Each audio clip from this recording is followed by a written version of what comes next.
Welcome back sa aking channel. Narito na naman tayo para sa pinakabagong balita mula sa mundo ng politika. Matapos ang mahabang panahon ng pananahimik, kumilos na ang Iglesia ni Cristo ayon sa mga ulat na kumakalat ngayon sa politika.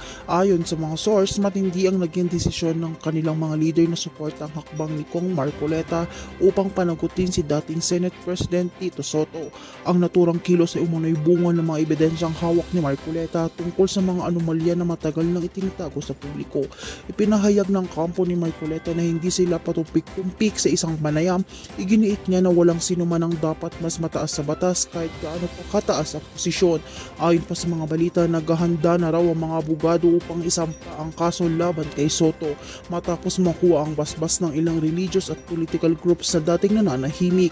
Ayon sa mga insider, nagkaroon ng seryosong pagpupulong ang INC kasama ang ilang matataas na opisyal sa Kongreso. Dito raw na pagdesisyonan na panahon na upang tuluyang buksan ang mga dokumentong nagpapatunay sa mga irregularidad ng panunungkulan ni Soto.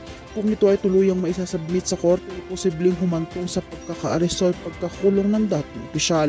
Hindi rin napigilan ng publiko ang magbigay ng kanilang reaksyon. Marami ang natuwa at nagsabing sa wakas may matapang na leader na isisiwalat ang katotohanan. Ngunit may ilan ding naniniwala ito ay bahagi ng mas malalim na laban sa kapangyarihan sa loob ng gobyerno. Sa kabila ng mga haka-haka, malino na naging mas mainit ang usaping ito at posibleng magbago ng ihip ng hangin sa larangan ng politika. Samantalang nananatiling tikom ang bibig ni Tito Soto sa gitna ng mga aligasyon. Wala pa siyang inilalabas na opisyal na pahayag ukol sa mga paratang, ngunit inaasahan na lalabas siya sa publiko upang ipagtanggol ang kanyang pangalan. Subalit ayon sa mga taga-masid, mahihirapan umano itong takasan ng bigat ng mga dokumentong hawak ni Marcoleta. Sa ngayon, nagbabantay ang taong bayan sa magiging susunod na hakbang ng korte. Kung tuluyan bang maisasampa ang kaso, ito ang magiging malaking political shift sa kasaysayan ng Senado. Sa isang malinaw, kumikilos na ang INC at si Marcoleta ay handang magpatupad ng hustisya laban sa mga mapang-abuso sa kapangyarihan. Makukulong nga ba si Soto? Abangan ang susunod na ito na madukuhan laban sa katotohanan. Kaya manatili kayo nakatutok dito sa aking channel. Sa bawat pag-ikot ng kaganapan, kami ang iyong magiging sandigan sa walang kinikilingang impormasyon. Huwag kalimutan i-like, i-share at subscribe para laging updated sa mainit na balita mula sa mundo ng politika.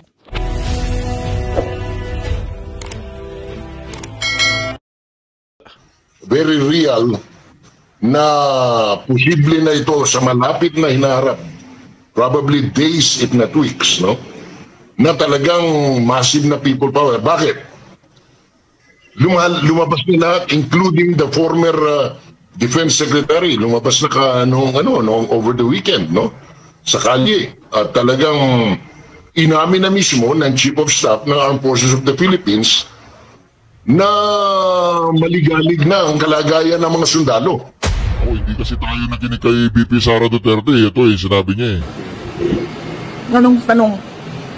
Message na lang po, ma'am. Kung may meron kayong message sa taong bayan. Very hopeless. Hopeless. Sabi ko, we are on the road to hell. This country will go nowhere. I'm telling you. Walang papupuntahan itong bayan na ito. Wala silang ginagawa. Pahayag ng Iglesia ni Cristo tungkol sa... Wala daw po silang ginagawa, mga reaction, hopeless. Tama nga naman no?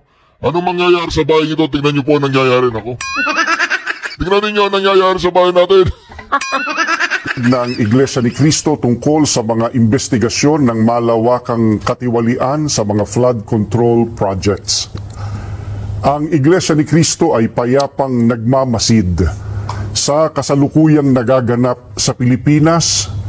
Kalakip ang pananalangin sa Diyos na sana ang makapamayani sa ating bansa ay ang kapayapaan at katarungan.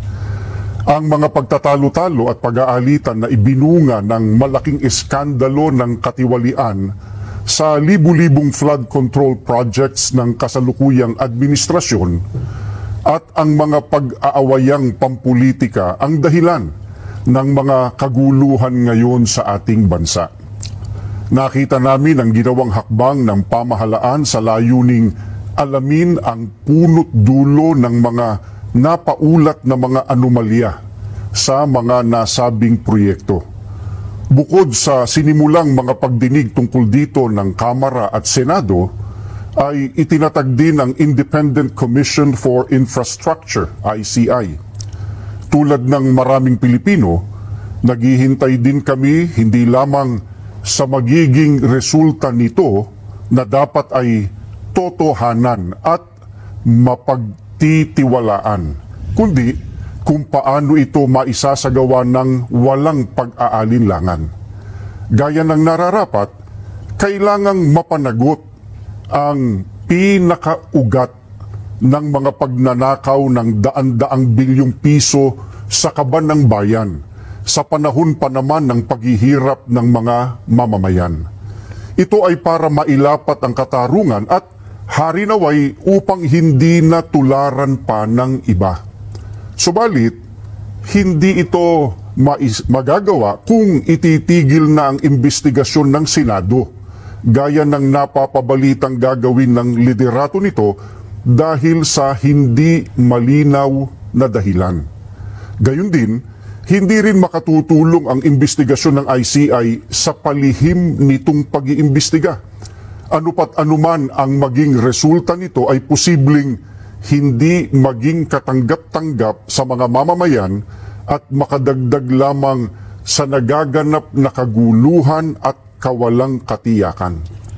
Kailangang bukas at dapat masaksihan ng sambayanan ang mga pagdinig sa isinasagawang investigasyon. Naniniwala kami na para magkaroon ng kapayapaan, kailangang patuloy na imbestigahan ang malawakang katiwaliang iyon at isagawa ng may transparency at walang kinikilingan o pinagtatakpan. Isa itong kahayagan ng sinseridad ng mga kinauukulan. Nakalagda po ang kapatid na Eduardo V. Manalo, ang tagapamahalang pangkalahatan ng Iglesia ni Cristo. Maraming salamat po. Naku, hindi na rin po mapakali ang iglesia.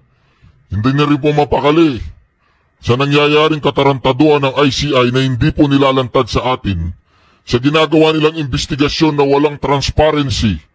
Yan po ba'y gustong gawin ni Remula, transparency? Transparency ng mga di ba? Good afternoon. Welcome po natin ang bagong ombudsman, di ba? Welcome natin ang bagong ombudsman. Pakinggan po natin kung ano sasabihin niya, di ba? Di ba kailangan natin pakinggan? Kailangan naman hindi natin pakinggan. Alam ko, ayaw niyong marinig pero kailangan natin pakinggan ang bagong ombudsman. Pasasahurin natin to. Tingnan natin, ha?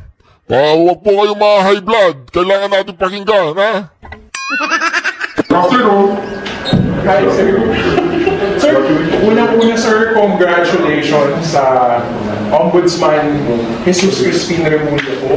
Sandali lang, bago natin i-congratulate, iano muna natin siya, pakinggan muna natin yung kanyang unang sinabi dito. Ito, pakinggan po natin. Wala ho tayong pakialam sa batas na sometimes you have to bend the law to be able to please the people. Mas mataas po ang taong bayan sa batas. Am I right, Secretary Remulla? Yes, sir. Yes, sir. Chairman. Thank you, Mr. Chair. Narinig po ninyo yan? Yes, sir. Yes, sir, no? Tapos ginawa siyang ombudsman.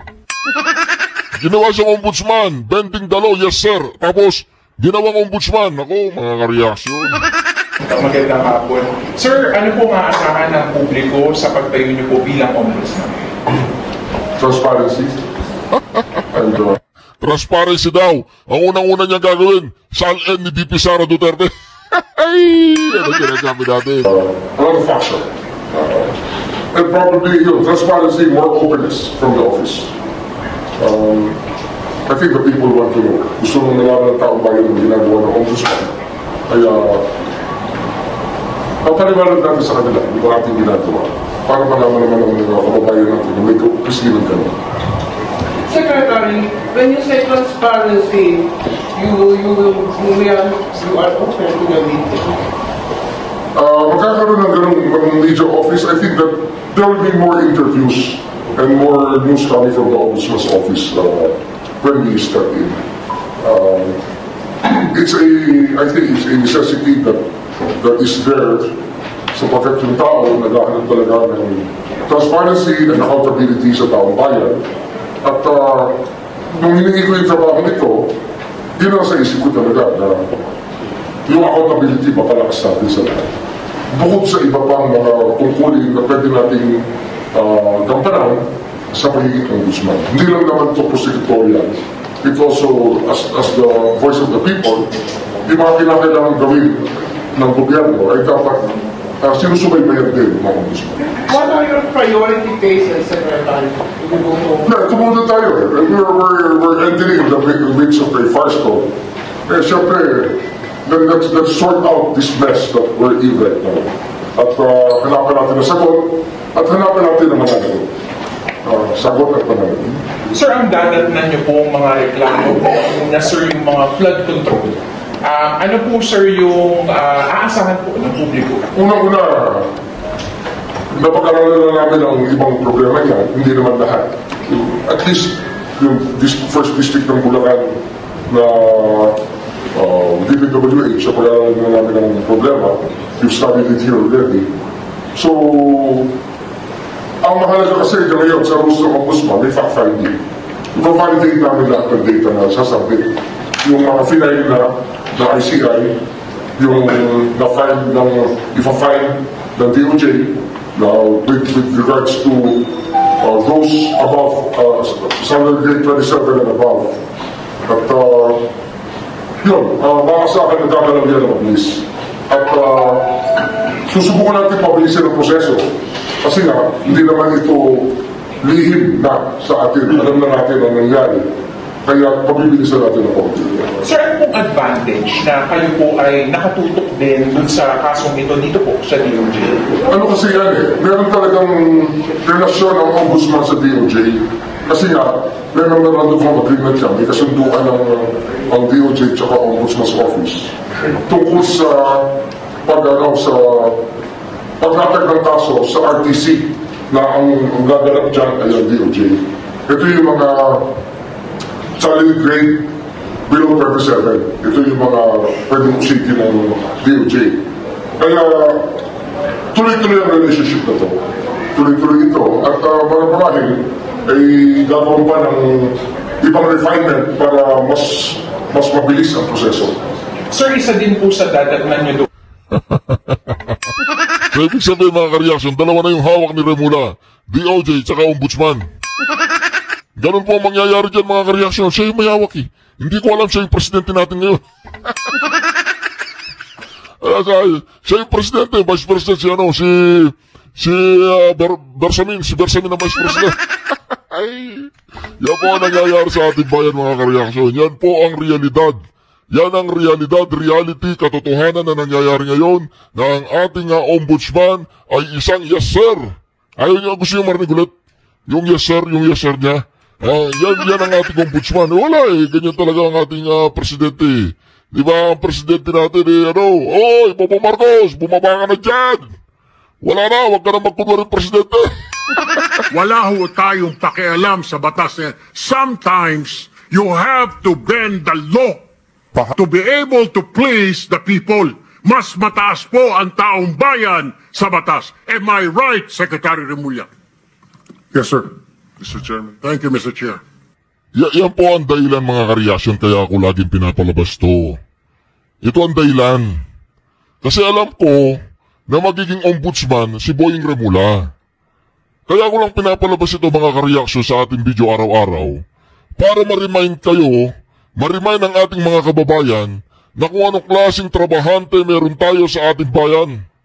Isang senador na walang utak. Isang DOJ na ombudsman na agresya doon sa walang utak. Good afternoon. Yan lang. Tapos ka na. Ito yan. Isa pa yan. Ako. Iwambol, isa pa yan mga kareaksyon. Ako mga kareaksyon, sinasabi natin. Isa pa to, naku po, yan na po yung sinasabi natin eh. Banggit namin ni Senator Lacson. At saka karamihan naman sa mga majority sa kanya. Pinag-uusapan pa ng mayorya kung sino ang papalit na mamumuno sa Senate Blue Ribbon Committee. Ito ay sa gitna ng mga investigasyon na ginagawa ng komite kaugnay ng maanumalyang flood control projects ng pamahalaan. Ayon kay Senate President Vicente Sotto III, 5 miyembro ng mayorya ang tinitingnan nilang maaaring pumalit sa pwesto na binitawan ni Senate President Pro Tempore Panfilo Lacson.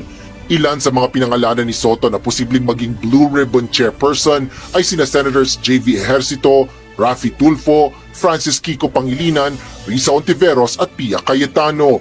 Ngunit si Senador Ejercito tumanggi na sa naturang posisyon. Una-una, papasalamat ako sa tiwala for considering me for such a very important committee, lalo Blue Ribbon. No? Kaya lang, alam ko limitasyon ko, mas marami ang tingin kong mas may kakayanan ang mag-lead ng diba? Wala silang makitang Blue Ribbon Committee Chairman ngayon. So wala silang makitang Blue Ribbon Committee Chairman, lahat sila tumanggi si Raffy Tuplok kasi alam ni Raffy Tuplok hindi siya pwede doon dahil kulang ang kanyang kaalaman. Si Risa, naman, siguradong hindi rin tatanggapin yan. Si Bam Aquino naman, bukod sa hindi niya kaya, pinsang buo ni Tambaluslos yung asawa niya. Si Kiko naman, siya yung lawyer na yung konsehal ng baryo, tatalunin pa siya. Sinabi naman ni Senate President Tito Sotto na nakausap na rin niya si Senator Ping Lacson kaugnay ng apila ng ilang miyembro ng mayorya na manatili na lang siya bilang chairperson ng Senate Blue Ribbon Committee. Ngunit ayaw na anya talaga ni Lacson na pamunuan ng naturang komite. Parang mas magiging effective siya as a critic. Baka blessing in disguise. Si Senador Amy Marcos naman, sinabing hindi siya masaya sa direksyon ng Blue Ribbon lalo't nababaling na anya ang laban sa mga senador. Oo, kaya hindi na ako umattend kasi parang gusto nila hanggang kay Congressman Saldi ko lamang, samantalang napakaklaro nung sinabi ni Congressman po, sinabi ng ilang kontratista, sinabi ng Public Works, na silang lahat ay napag-utusan. Ang tanong, sino nag-utos? Bakit ayaw iakyat ang investigasyon? Kinakailangan alamin ang katotohanan, ang buong katotohanan. Kung saan patungo ang ebidensya, dyan tayo susunod, hindi sa utos ng kanino. Asher Cadapan Jr., UNTV News and Rescue. Diyos ang aming sandigan, serbisyo. Yun na po sinasabi natin. Nahihirapan po sila maghanap ng Blue Ribbon Committee Chairman. Ako na lang kaya. Ako na lang ang Blue Ribbon Committee Chairman. Manong Jay Sosa, pasok! Manong Jay, pasok! Diba? Ano kaya mangyayari, Manong Jay Sosa? Ako mas kinakabahan ako doon sa very reality, very real na posible na ito sa malapit na hinaharap, probably days if not weeks, no? Na talagang massive na people power. Bakit? Lumabas na lahat, including the former Defense Secretary, lumabas na noong over the weekend, no? Sa kalye. At talagang inamin na mismo ng Chief of Staff ng Armed Forces of the Philippines na maligalig na ang kalagayan ng mga sundalo. Matagal na nilang tinatago yan eh. Sinasabi, walang kudita, walang ganito. At inaamin na nila na talagang hinihimok na ng mga retiradong general at iba pang opisyal ng Armed Forces of the Philippines at ng Philippine National Police na sabihan na ang kanilang Commander-in-Chief na bumitaw na o magbitiw na sa katungkulin o katungkulan. Ang kinatatakot ko, yung pangatlo, na baka sa galit ng tao at dahil nakukupara na sa baka lumusob na at kaladkarin palabas yung mga namumuno hindi lamang sa Malacanang kundi maging sa Kongreso ng Republika ng Pilipinas. Naku mga ka-reaction, ito pong pagkakatalaga kay Bonjing Remula, gusto po ninyo mapanood yung sinasabi nating bending the law? Diba yan po ang sinabi na ni Senator Marcoleta doon sa isang pagdinig. Na kung saan mga ka-reaction, kinwestiyon po ni Senator Marcoleta ang pagkakatalaga dito kay Bonjing Remula na maging ombudsman. Ito ba ay makatuwiran? Ito ba ay makatarungan? At ito ba ay karapat-dapat na magkaroon tayo ng isang ombudsman na katulad po ni Bonjing Remula. Kaya mga ka-reaction nito, tuloy po natin ito mga ka-reaction. Sabay-sabay po tayong mag-react dyan sa comment section. Ako mga ka-reaction. So, yun ang tingnan natin, no? Because these are developing events and developing stories that can happen any moment. Sabi nga ng nagiinuman sa kalye, pare, mangyayari yan any monument. Dahil nga daw nawawala na ng tiwala ang taong bayan sa mga politiko, mula presidente hanggang sa mga kongresista, nais ngayon o isinusulong ni Senator Alan Peter Cayetano na magkaroon ng snap elections. Ano bang nakikita po ninyo dito? Pwede naman. Ginawa na yan. Ginawa ni Presidente Marcos yan noong 1986, no? Kaya ako natatawa dun sa mga statement ng iba na wala namang batas dyan eh. It's not in the Constitution. It all depends on Congress and the President. Pag sinabi ng concurrent resolution ng Congress na calling for asking the President or authorizing the President to call for a snap election, that doesn't make it illegal. Ginawa na natin yan eh. Alam mo, magiging pangit lang yan kung hindi pa nagawa. Meron na tayong may footprint na tayo sa kasaysayan ng Pilipinas. Nangyari na yan noong 86. Ngayon, yung mga ayaw na ganyan, siguro ayaw nilang magalaw sa kanilang posisyon, ayaw nilang magsakripisyo para sa bayan. You know, i-discuss yan on the basis of kailangan ba ng bansa ngayon yan, no? Alin bang gugustuhin natin? Yung magkaroon ng snap election, mag-resign lahat muna, tapos magkaroon ng pagsasakripisyo para sa bayan, o magkaroon ng people power para mapatalsik yung gusto nating mapatalsik, or magkaroon ng coup d'etat which is bloody. So choices natin yan as a country and as a people, no? So kasi wala na, hindi na natin mababago. Ako, in all honesty, Jade, Admar, malinaw naman malinaw na, no? Hindi na kailangan ng iba pang patunay. Yung ating pambansang gastusin nitong taon na ito ay ninakaw ng Kongreso at ng Presidente. Walang cover-cover na pagsasalita yan. The people's money, the Filipino budget for 2025 was stolen together by the 19th Congress and the President. Malinaw yan. Magmula sa submission ng NEP, napunta sa General Appropriations Bill, hanggang sa maging General Appropriations Act na pinirmahan ng Pangulo. Hindi siya pwedeng maghugas kamay dahil siya ang nag-submit. Siya nag-aral primero, sinadmit niya sa Kongreso, sinabi niya, aprobahan niyo yan. Nagsingit yung mga congressman. Ni-review niya 10 days. Remember, humingi siya ng 10 days pagkabigay sa kanya ng Kongreso. Di ba? Ang daming pictures niyan. Hinimay daw niya. Hinimay niya lahat. Sinabi niya, nagkaroon siya ng speech, di ba? Pagkatapos, pinirmahan niya. Sa makatuwid, pumapayag siya doon sa mga insertions, doon sa mga unprogram, doon sa mga ayudang walang kakwenta-kwentang pinagkakitaan ng bilyon-bilyon. And kaya nga ang nangyari, first quarter pa lang ng taon, deficit spending na tayo. Alam ba ng mamamayang Pilipino na from January, February, March, 3 buwan pa lang, kinapos na tayo sa ating budget by almost 500 million, kalahating trilyon. Kaya nga noon pa lang nangutang na itong kasalukuyang administrasyon para lang may panggastos. In other words, gumagastos po tayo ng walang pera, walang kinikita. Nangungutang lang tayo para meron na naman silang nakawin.